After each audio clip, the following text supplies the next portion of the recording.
ফেরার পথে তোমার জন্য তোমার প্রিয় গোলাপ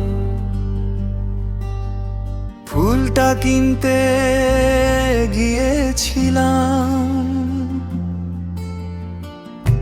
কিন্তু ফুলওয়ালার দোকানের সামনে দাঁড়িয়ে মনে পড়লো তুমি তো আর আমার অপেক্ষায় নেই।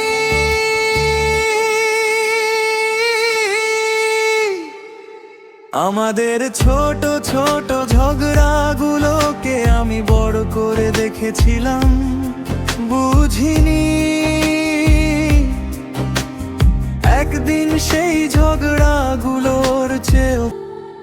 আমি জানালার পাশে বসে থাকতাম, শুধু তোমার ফেরার শব্দে শোনার জন্য।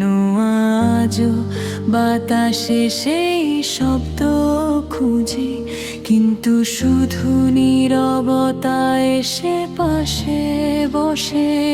আমি কখনো তোমাকে ছেড়ে যেতে চাইনি, শুধু চেয়েছিলাম তুমি